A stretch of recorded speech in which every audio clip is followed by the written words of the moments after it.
I'm Hilary Gates with Prodigy EMS, and this is another episode of Between Two Lamps. This time with Bob Holman. We're here at the Gathering of Eagles having a wonderful time, and Bob Holman is the recently retired medical director from DC Fire and EMS and a very good friend. He appeared on our webinar recently about cardiac arrest, which we'll talk about. Congrats to you on the award and your retirement, and I know you have a lot to say and a lot of gratitude for that. Thank you very much, Hilary. It's good to be with you again. I'm so grateful for the Department of EMS in Washington, D.C., which has really won this award more than I. I want to thank, first of all, Chief Gregory Dean and Amy Morrow, who really started to turn around the agency 180 degrees back in 2015. I joined them in 2016, and we started on a big journey of improvement. It's been just so much fun to work with them and our expanded teams to do a lot of improvement. One of the improvements that Bob has been talking about a lot lately is the nurse triage line, which helped some of those low acuity calls get taken care of in a more appropriate manner. Say a few words about that.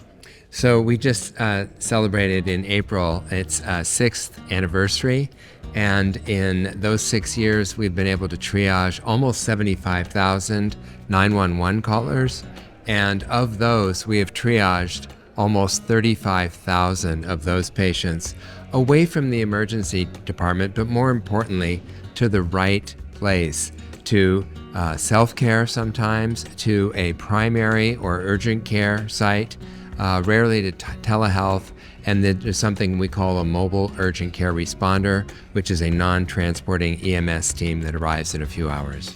At the same time, DC Fire and EMS also opened a sobering center in partnership with the health department, and I know that's been extremely successful, so I didn't want to forget to mention that. Yeah, we are on track. We opened the DC Stabilization Center. The lead agency was the Department of Behavioral Health, and kudos to Dr. Barbara Bazron and her team, but they've really done a terrific job. We are on track to take 3.8% of our volume this year, or a little bit more actually, and we've proven it to be safe.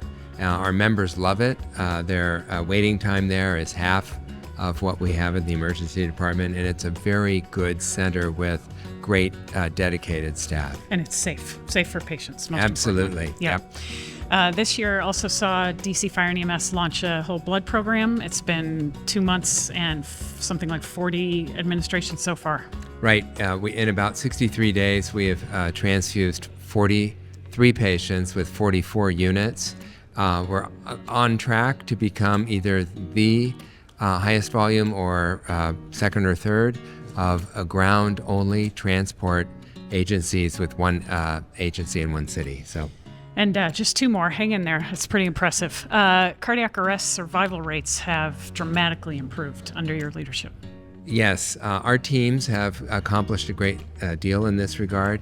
And so 9 years ago, we had an overall cardiac arrest survival less than half of the national average. For the last couple of years, we've been above the national average easily. More importantly, this last year for 2023, we were just notified a couple of weeks ago that we tied for first place for Utstein 1 cardiac survival with the state of Washington. So we're really pleased with that one. In good company. Yes. Yes, indeed. And while Bob isn't there for the actual launch, next week or very soon, there will be buprenorphine available for patients who are suffering from opioid use disorder. Yes, it's something we've been working on for a while, and it's going to launch next week, and we're all really excited. So, if you want the award for Eagles and want to retire on a high note, maybe talk to Bob. He knows what he's doing. That's it from me. Back to you in the studio, Rob.